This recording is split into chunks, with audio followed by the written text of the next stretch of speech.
Anti उन्होंने कहा कि जब हम ये चुनाव के हमने नतीजे देखे, हमें शक तो 2014 से था, लेकिन स्पेशली इस पिछले साल का महाराष्ट्र का चुनाव जो हुआ और हरियाणा का चुनाव, उससे हमको शक पैदा हुआ कि कुछ तो गड़बड़ है।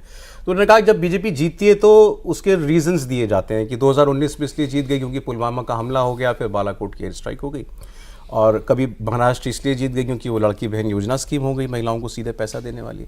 तो ये थोड़ी बात सब गले इसलिए नहीं उतरी कि 2019 भाजपा जीती है तो कांग्रेस ही कहते हैं कि पुलवामा की वजह से जीती। ये कांग्रेसियों का ही तर्क होता है, कह रहे राष्ट्रवाद की बिल्कुल एक लहर उठ गई तो इसलिए मोदी जी की नैया पार हो गई। और फ्रीबीज का अगर सवाल है तो कर्नाटका का सारा इलेक्शन कांग्रेस पार्टी फ्रीबीज पे रही। अच्छा, ये सब तो सब ठीक है सर, 143 से 220 हो गया तो वो क्या हुआ? मनमोहन सिंह जैसे प्रधानमंत्री के रहते हुए इस देश में अगर कांग्रेस पार्टी को 4 में 143 और 9 में 220, ये किस गणित से हुआ? अगर यही लॉजिक जो बीजेपी पे लगाया जा रहा है, एंटी इनकम्बेंसी वाला लॉजिक, अगर थोड़ा सा 10 ही साल पीछे मैं क्लॉक को ले जाता हूं, वहां क्या? दरअसल सोच समझ के, ये बच्चों का खेल नहीं है राजनीति। और अगर मैनेज हुई तो फिर 25 सीटें क्यों मैनेज हुई? नहीं, यूपी में आप 30 सीट डाउन हो गए, राजस्थान में नीचे आ गए, महाराष्ट्र में नीचे आ गए, कर्नाटक में सर अगर मैनेज होता तो मोदी जी 4 राउंड पीछे चलते क्या?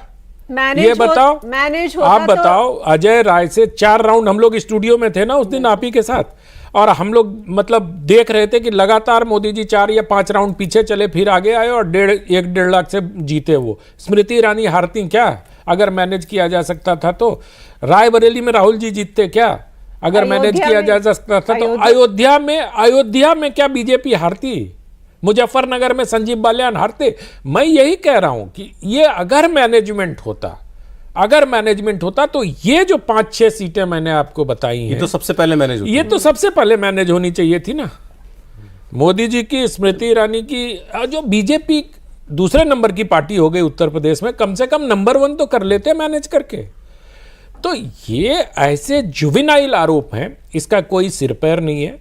और मुझे लगता है कि ये परमाणु बम, वही जो पाकिस्तान वाला एक नहीं था जिसने दावा किया था वैज्ञानिक ने कि हमने बम बना लिया और ये कर लिया, बाद में उसका दावा, तो वैसा परमाणु बम है। ये मुझे बताइए कि ये चीजें अनआंसर्ड भी तो नहीं जानी चाहिए ना।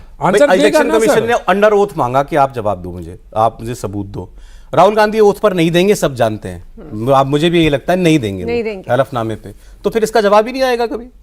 क्या बेटर नहीं है कि इलेक्शन कमीशन भी, वो तो जो किया है टीवी पे किया है उन्होंने, सारे फैक्ट्स टीवी पे बोले हैं अपनी तरफ से, उनका जवाब दे दे इलेक्शन कमीशन।